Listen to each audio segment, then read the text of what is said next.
How much is that dummy in the window? The one with the mask made of silk. How much is that dummy in the window? I hope that dummy's for sale. Hey dummies, what's up?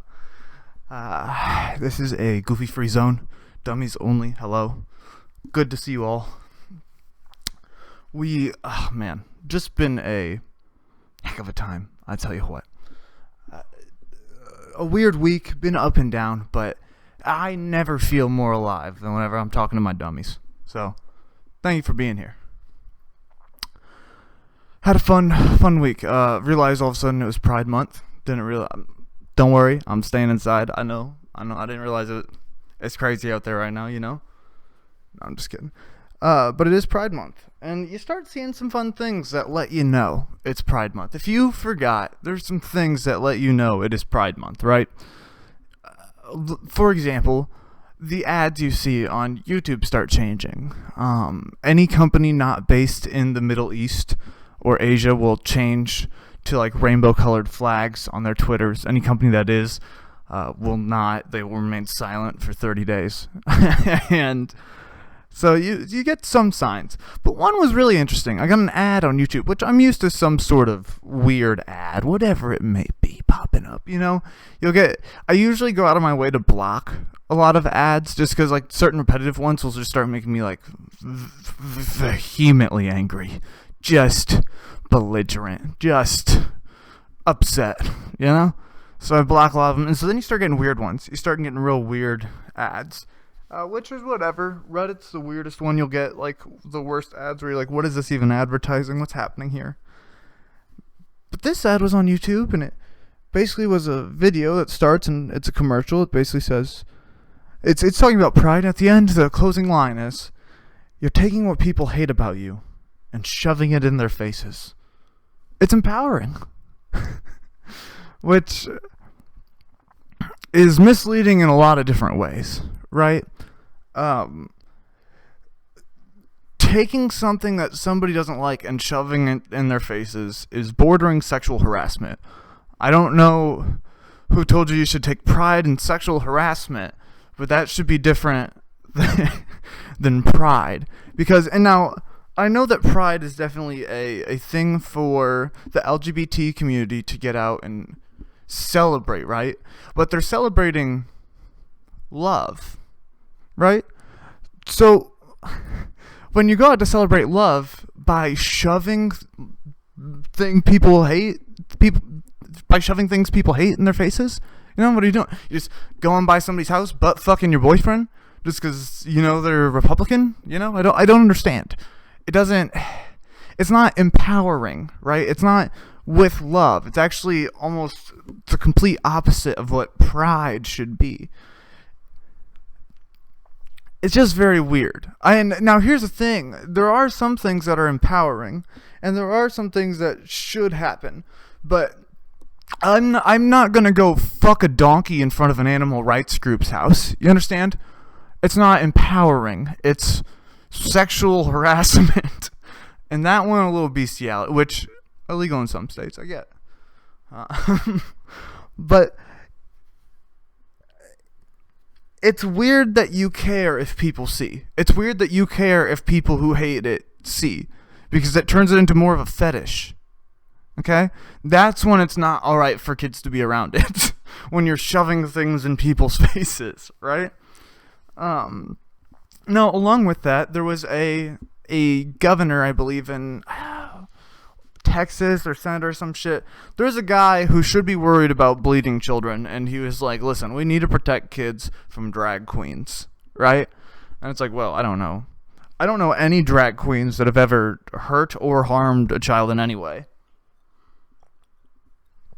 I mean, I could see, now, I take that back. You see the heels them chicks wearing? You see them heels, you see them like, what's up? You're like, that shit, dangerous as hell. You see a stiletto come at you, you're like, alright, life flash before your eyes for a second. So I get it. Maybe there are a few drag queen related accidents. I could see it happening. A lot of wigs, a lot of wig wigs and hair fumes in the air. You know what I'm saying? All of a sudden, somebody goes to light a cigarette. Who knows what kind of drag-related accidents there are? You know, I'm sure drag queen fights. I'm sure if you looked at drag queen fights, we would probably see some dangerous statistics, right? But that's nothing. That's neither here nor there. Okay. I had watched a season or two of RuPaul's Drag Race, which just goes to show that men do everything better.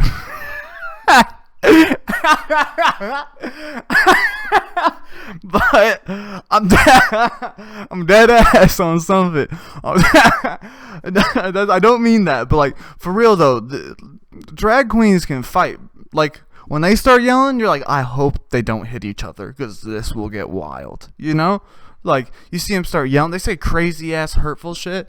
It's like oh man, it's like these people have like turned, because everything about being a drag queen is a character, right? That's the thing about it, is that it's more of a sport with rules than it is a gender bending free for all, right?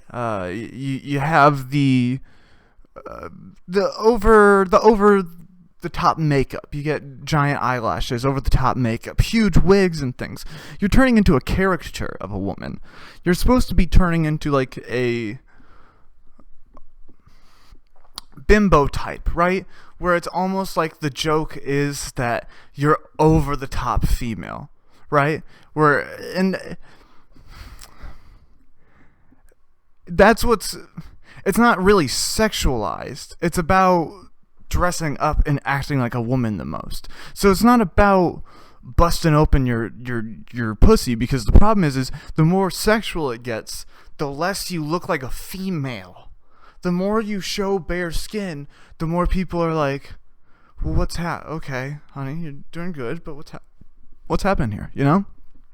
The point of it is to be over the top, like be glamorous. Okay, and I had used this analogy, but in plays, in musicals and things, they have this thing called show makeup. When you use show makeup properly, you look insane from 5 feet away. You look like you should be sent to a ward for, if you're not addicted to drugs, something, right? Giant blushy red cheeks. The eyeshadow is insane. The lipstick looks bad, if I'm honest. It's a lot. It's crazy, okay? But if you know show makeup and you see them from 5 feet away, you go, oh, that's wonderful show makeup. That's wonderful. You did a great job on that. Now, in any other circumstance, people would be like, no, they did not. What the fuck are you talking about? But when the objective is to be over the top, when the objective is to be in your face, and somebody sees that, then you can go, oh, this is correct. This is what you aim for. That's the objective. You did it. You know? It's weird for people to be like, well, these guys who want to dress up as ladies, they're gonna, what, the kids? What? Half kids, I mean, when I was younger, I used to just put on my mom's heels just because I was like, damn, she all day, you put on your mom's heels just to be like, shit, I'm going, my fucking R2D, what do you call them bitches? The dudes, the droidicas? I feel like I'm a fucking droidica and some heels, dude. Yeah. You give one dude a Nerf gun, and all your other friends have to be clone troopers, and he has a shield, and he has to droidica around and shoot one of y'all, you know? You never played that game in high heels? You never put the fucking bra on your head and played cat versus mouse, and then the one with the bra is the mouse? Okay. Kids love cross-dressing. They don't give a shit. You tell the dude he's got to be a chick, he's like, thank God, I'm going to put on a dress and act stupid, you know? Like, they will. No kid is going to see a drag queen and go, oh my God, I think I'm the opposite gender. Everything else in my life was perfect. I got, everything was great, and then I saw this, and now all of a sudden I have a gender dysphoria? Probably not, okay? Probably almost maybe even the opposite, right? Like, the younger you show kids stuff, the less they're going to be like, what's happening here? They can't understand the nuance of them trying to be over the top, you know? There was, like, families and children at the drag queen thing, and it was really cool, but there was another awkward part, right? So, when you're there, everyone's got money, right? And the objective is you hand them your money, right? They're doing it for money a little bit. I don't know if they're paid at all, but so it was cool. You do the cover charge at the door. I think it was like $5. You hop on in. So we're going in there. We're talking to everyone, and the drag queens come out. Sorry, I'm getting the microphone situated. Okay, stop. I get it. I got it. Okay, stop. Fucking you worry about me too much. Okay. Now, fucking lost my train of thought. So the drag queens come out and they start like you put out $1 when they're doing well, and they start like dancing on over, right? Because they got to keep dancing the whole time that you're like handing the dollar bill, and they take the dollar bill and they're like, you know, they dance a little better, obviously, but the whole time they're going up and dancing. And so it's a little awkward because it kind of functions like a strip club, and I could see where people are like, what the fuck? These kids are giving these women dollar bills. Like, I get that, but they're dancing for tips, and it's not like a sexual dancing. They're trying to be over the top, trying to be feminine, trying to like hit runway shit, you know? There's no touching or anything, which again also just kind of seems more like strip club rules. I get it, but it's not. There was one really fun one though. One lady holds out $1 and she's standing this, her chest out, her fucking feet at a fucking 90 degrees. She's holding the $1, and the lady comes up and she takes the $1, she pops it in, and as she's still looking at her, the one girl goes, "Thank you." Like, almost tear down her face, like all about to cry, like this. You think you're an ally? Go thank a drag queen for their service, okay? You think you're progressive? You think you're progressive? Do you know how long drag queens have been fighting for your rights to just dress however you want? It's dangerous out there. It's fucking hard out there. And this is a little... I see what you're saying. This is a little tongue-in-cheek, you know? But also, it's been very dangerous for people who cross-dress in a lot of different ways, often. Okay? It's true. So, the next time you see a person walking down the street in some heels and a short skirt, and they have fantastic legs, go thank them for their service. Next time you see a person with Elmer's glue on their eyebrows and makeup halfway up their forehead for their eyes, you go say thank you, and you hand them $1. The next time your aunt wakes up a little bit wild and she doesn't get prepared before you get to her house for Thanksgiving, and you're not sure if that's your aunt or uncle, you give them $1 and you say thank you for your service. That's what Pride Month's about. Too long people haven't done enough. Disgusting. Go give your androgynous aunt $1 now.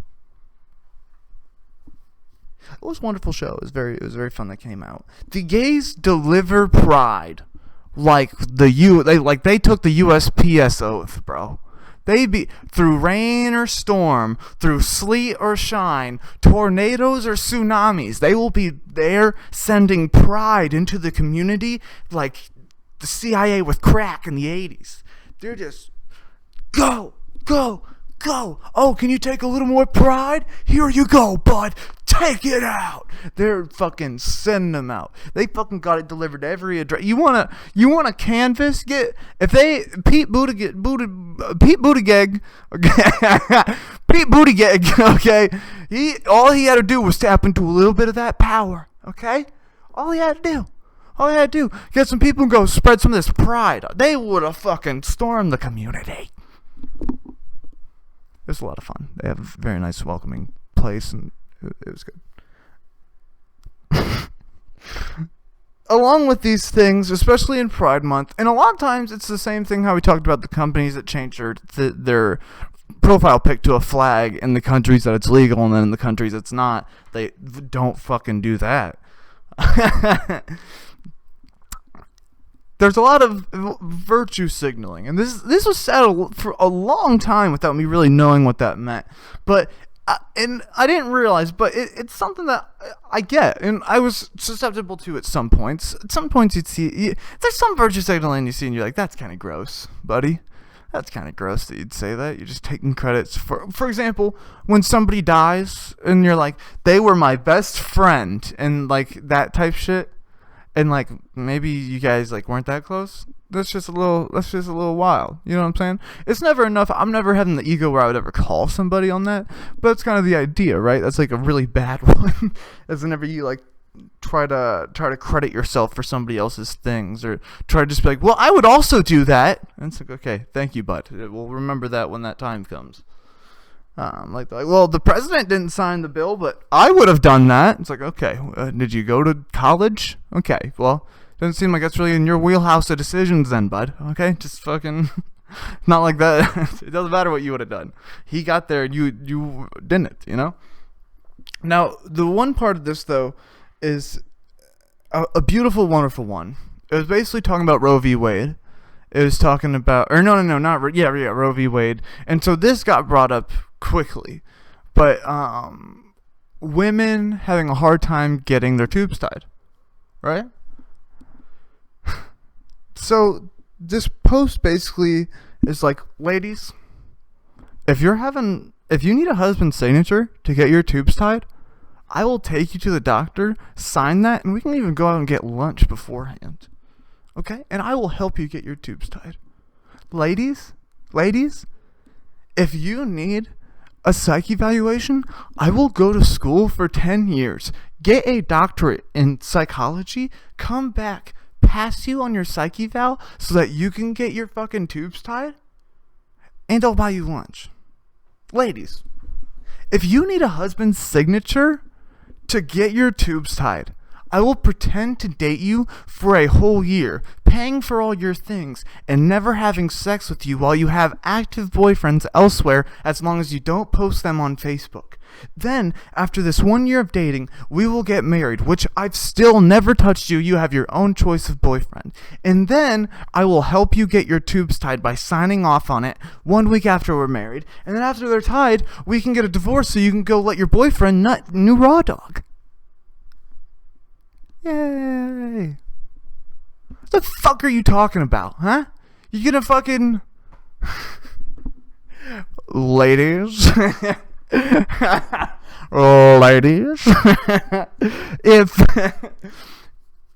Ladies. If your car breaks down on the way to get your tubes tied, you let me know. I will come and I will fix your car for free. I will order the parts from China and I will fix your car for free. Okay? Ladies, it's also a funny idea too that these guys want to eventually be like, well, maybe we should hang out after this, or maybe we should. It's like, well, I don't. What would we do besides this? And he's like, oh, what the fuck? Oh, so I'm just cool enough to hang out for you to get your tubes tied, but you don't want to hang out with me? It's like, you messaged me on Instagram because I said I don't want to ever have a child. And you're like, God, you're so fucking annoying. Fine, go let some other guy nut in you raw dog, and I'm just gonna fucking go home and find another woman to help her get her tubes tied, I guess. If you have anything going on, you don't have time to let some random chick just get it. Some chick who would hit you up on Instagram and go, please, literally close to kidnap me in order to get me to the fucking the clinic or whatever. What? This woman's probably insane. Okay, if she doesn't have anyone else to reach out to but some random guy who just posted that on Twitter, you're crazy as fuck. Oh, do you not have a friend you would tell that to? Oh, why not? It's just fucking dumb. It's just fucking... Well, excuse me, I don't want to give them credit. It's goofy. Could you imagine the type of person that would have nobody else to help them get to an operation, that they would hit up a random person on Instagram. They're going to ask you if they can smoke crack in your car on the way. Hey, you mind if I light up? You're like, no. You're like, oh, that's weird. She needs a torch lighter. Just fucking no. And the type of guy who's going to do that will want to nut. That's it. He's like, so, you want to hang out later? Maybe we could hang out with like 5-6 of your friends and I could just take my pick. It's just fucking goofy. You wouldn't want that. Well, if you care that much, go to school to be like an OBGY or whatever you got to do to tie tubes. Go to school to be a fucking doctor and go fucking tie some fucking tubes in the community. Don't, like, well, it's not that important. I'm not going to go back to school. Yeah, and then one lady too, and this is the stuff that's like, even if it's true, if you say this and you don't kind of feel dumb for saying it, it's almost, part of me is like, are you a Russian bot or not? What's happening here? But one lady's like, well, I went to my doctor and he said I needed a psych eval and a husband's signature, and I'm unmarried. So I've just been playing it safe, and that was 14 years ago. You decided that for 14 years you would abstain from modern medicine instead of find a different doctor? I get it. Some places only have one doctor. Some places it's harder, but 14 years? Couldn't have made a trip out of it?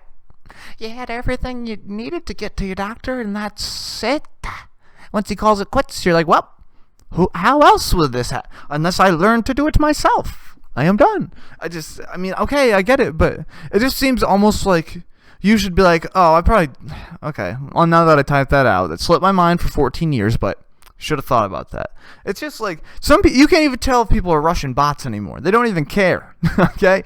They're just, this is a woman who's actually lived a life that might as well be a Russian bot, because no one's reading or paying attention or replying. She's just saying things. There's one thing I wanted to touch on too in this episode, something that's made a difference in my life and something that I think is important. I think it's important to touch on, and it's something that I'm working on. Alright, this isn't a full theory. I plan on having more. Once again, first draft of a manifesto is all you're listening to. Okay, I'm doing my best. Truthfully with this too, I filmed it twice. I've actually filmed this earlier, and it didn't work out well.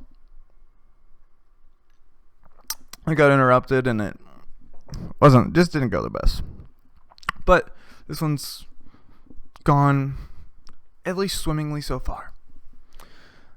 What I wanted to discuss this week is something that I'd like to call dumb love. Dumb love is conditionless. It has very little payoff. And it's kind of hard. That said, it's stable, and it's rewarding at times. I know I said no payoff, but we'll get into that. So the no payoff part is more of that there's less payoff, right? There's less payoff than there should be, but putting love into the world. Deciding that you're going to love. Deciding that when somebody is having a hard day, that you will go out of your way to make their day easier, even if it makes yours a little bit harder, just based off the idea that got a little extra today, right? That they're suffering in a way that you wish they would help you if you were in that scenario, right? If you were in their exact same spot, you would wish that somebody would help you, so you're going to help them. The issue is, though, is that love and hurt, and I don't say not hate, but hurt, pain and suffering cancel each other out. So sometimes when people have a lot of pain and suffering, it seems like the love just goes in and null and void. Nothing happened.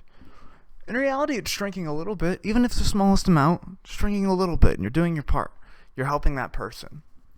But you have to understand is that there's a lot of cycles, a lot of pain cycles where people don't let the pain out. They don't let it go another way. They just continually take it on and on and on. And sometimes that stops you from getting as much kindness as you've put into the world. It's a little hard. Sometimes you have to budget that, because I'd rather be neutral than mean, right? So sometimes if I have a little extra still, I save my energy for later throughout the day. But you have to remember that it's conditionless, so you must keep trudging forward, right? That love is still the answer no matter what. That logically, love is what you want to spread before you leave. It is the only way, in my opinion, to leave more in this world than whenever you came, right? Most people take from others. They take energy. They take effort. I'm trying to leave more than was here when I had first started, right? Whether it be knowledge, love, brotherhood, things like that. The other part of this is because it is hard and because it requires so much energy, is that it's very important to decide who you love. You can't love everyone all the time.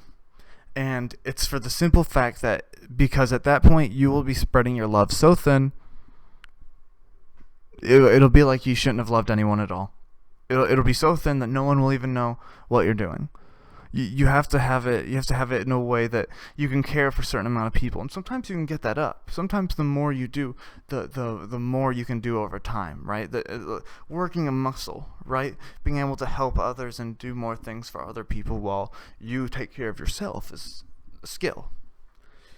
Not one that I've done well at all, but it's been hard. I've also loved a lot of people that I would either hurt, I don't want to say purposely, but I was a very hurt person, and you have a hard time taking on love and spreading love when you're hurt. You have an easier time spreading hurt, and so there were people that I loved that I had hurt over time that I wasn't very happy about. But there was also people that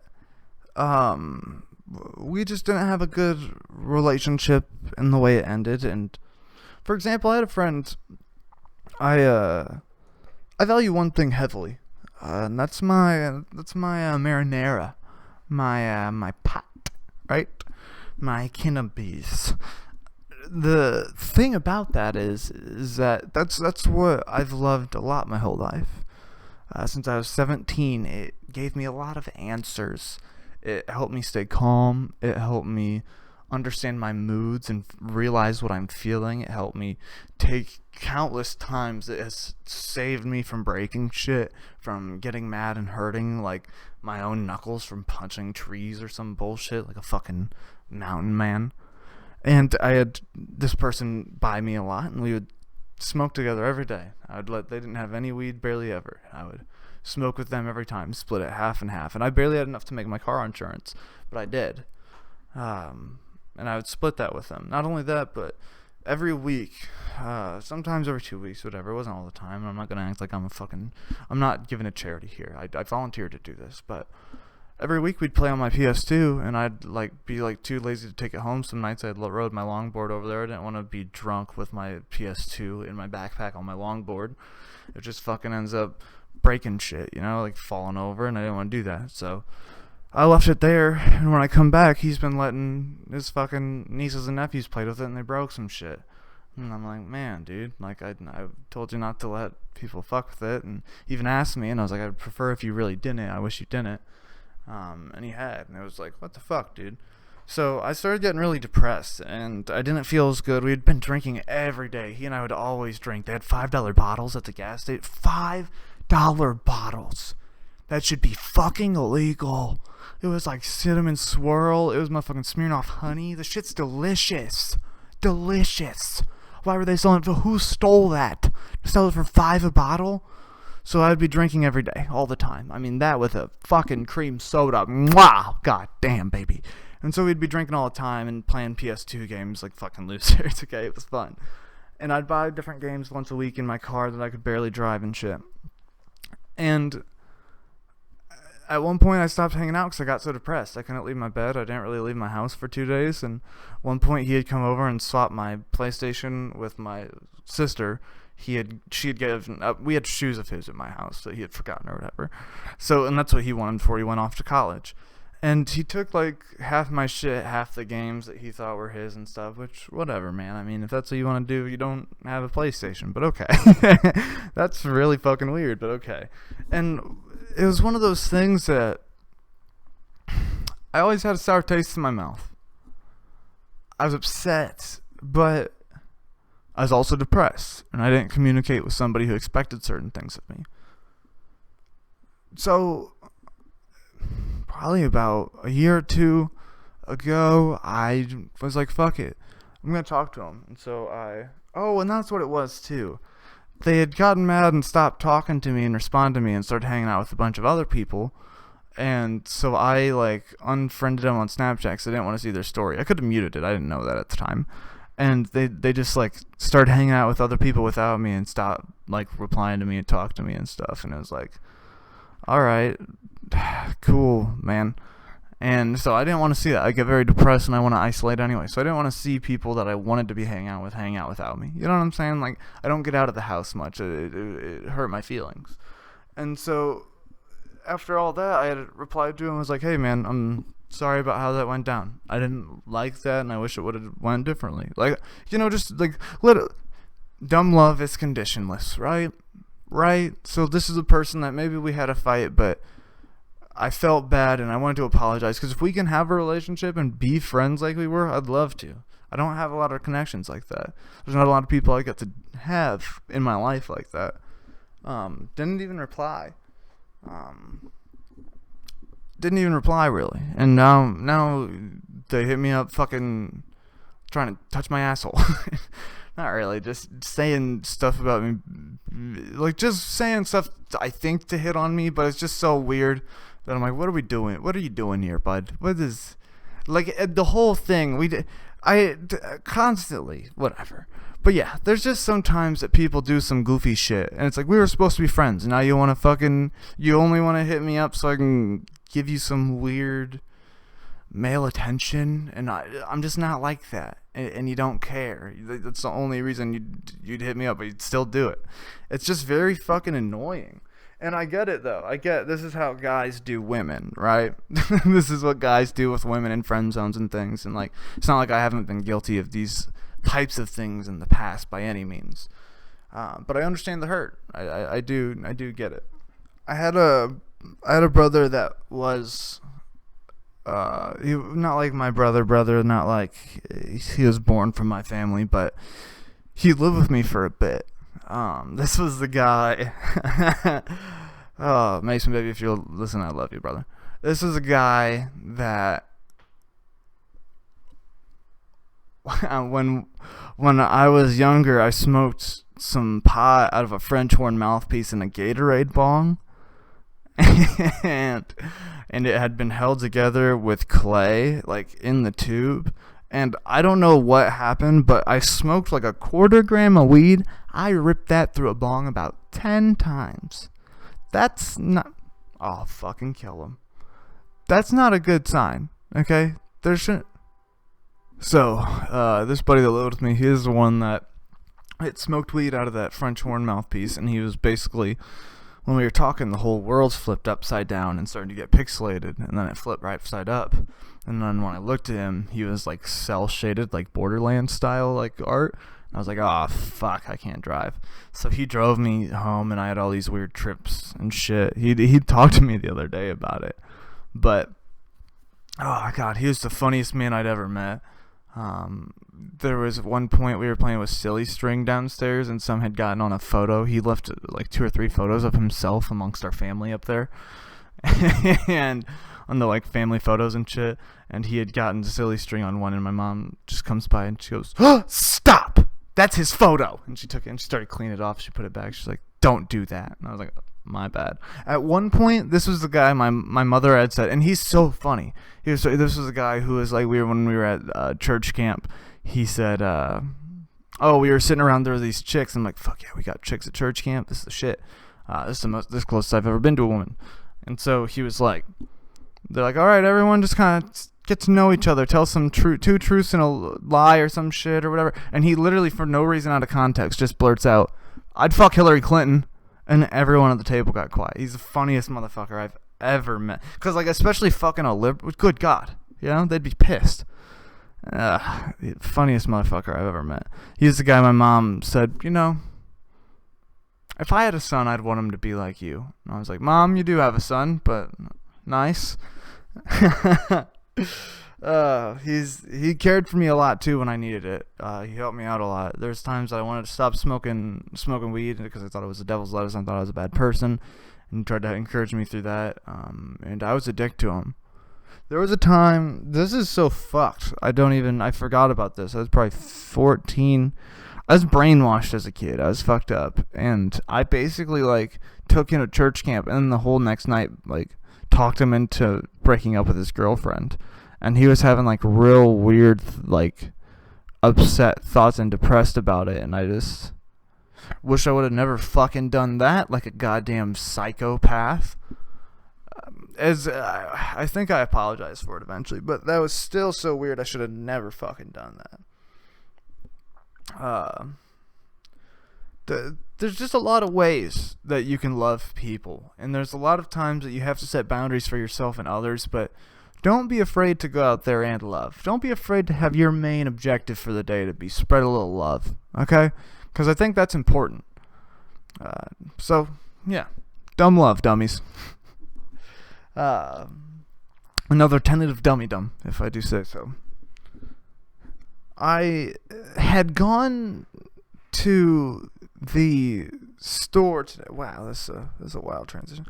Who cares? I'd gone to the store today, and not today, it was the other day. But I basically need one thing, okay? So when you're making edibles, you have to put the plant matter into butter, okay? Now the problem with that is whenever you go to take that butter and put it in something, it now has a bunch of fucking plant matter in it.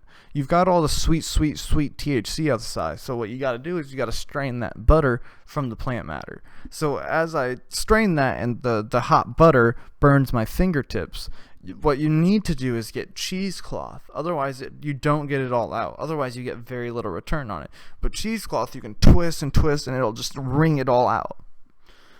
So I go to the local grocer to find some cheesecloth, and wouldn't you fucking believe it, they've changed the spot. So I go up to a guy, nice guy, walked around the whole fucking store for me. Walk up to him, I go, hey man, you know where the cheesecloth is? He's like, oof. It's one of those things they change seasonally. For what? For what? What's the season? What even changes? Are people really making cheese? Are people really making cheese? I'll tell you what, it's for drugs. Jonathan, been here since 2019. It's for drugs. I need cheesecloth for drugs year round.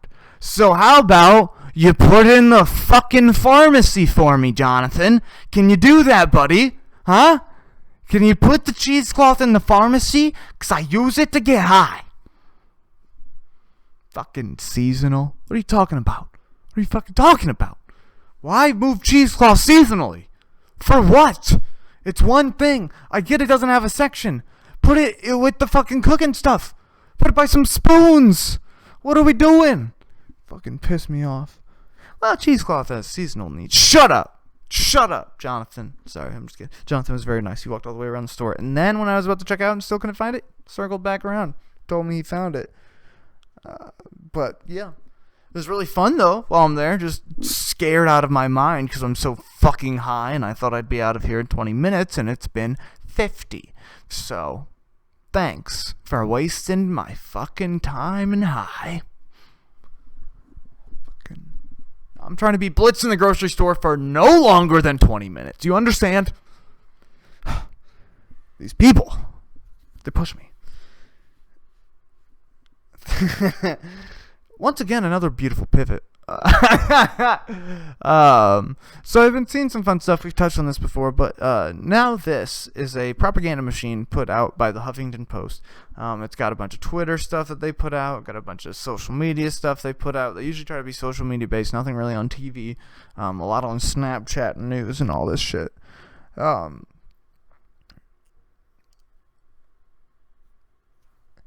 They post liberally skewed news. That's it. It's it's a machine funded by the Huffington Post so that they can just take money from people to write articles. Most of the time, they don't have a political allegiance besides liberal, and it goes back and forth on a lot of that shit even. You can tell it's kind of just the highest bidder, you know? Today, or a few days ago, they posted, Kim K will do anything to look young. That's right. In an interview, Kim K said, if you literally told me I had to eat poop every day to stay young, I'd eat poop.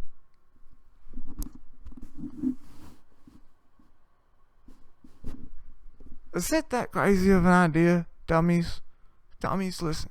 Is it that crazy of an idea that I'd rather die than ever eat literal shit? Like, is humility? Your humility is just gone?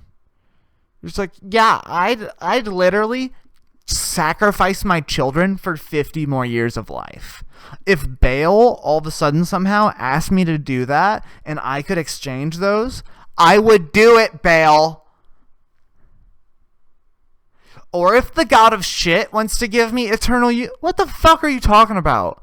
What do you mean? Just like, it's just so fucking weird.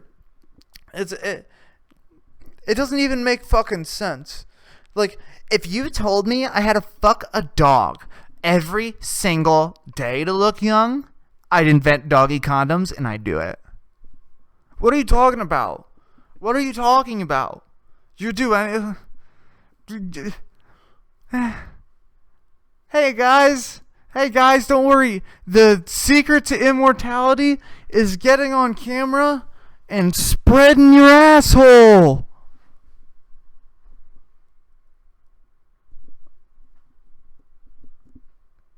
At least pretend you wouldn't do it. God damn. And this is right alongside all those articles being like, yeah, blood is a huge business. Half the elites in the world all drink your baby's blood. So just remember that blood from a teenager goes for $7,000 a liter right now. If there's any time that they can just human traffic you, fuck the shit out of you, and drain your blood, they will. Elites love teenage blood. Just like, what the fuck? You know? Like, and then they're like, well, I would do anything I would kidnap all of the children in a village from another country, and I would take them over here, keep them in my basement, raise them to be 35, and drain them of blood until they die. I would do anything to look young. 10 of Dummy Dumb. Just die. Just die. Don't be fucking showing your asshole on camera for fucking... Have some humility. It's the same way, I talk about this constantly, but the fucking selling your shame for clicks. The guy who dresses up as a piggy, shoves yogurt all over himself, and then rubs it in his titties. Don't be that. Be whatever the not that is. And I don't know why that's such an alien concept. Like, she's going to start saying, if you told me I had to eat the semen of a lion and a bear, and then the egg of an owl, and then get fucked raw dogged by a gorilla in order to have a chimera, just to be young, I would do it every day. For every 24-hour cycle, I'd get the gorilla have birth every time. Just to stay young, easy choice. Jesus Christ. Fucking people are just stupid. People need some sort of struggle to focus on almost, or else they just start being like, well, how can I live forever? Well, what else can I do to just fuck up this world for the rest of time? Well, I think I'm going to become God. Well, finally, I'm feeling good. I ain't got to worry about nothing. I think I might go become God. I think I might go live forever and hurt some innocents. Maybe drink their blood. Thanks for being here, dummies. Nice talking to you again. Love you guys.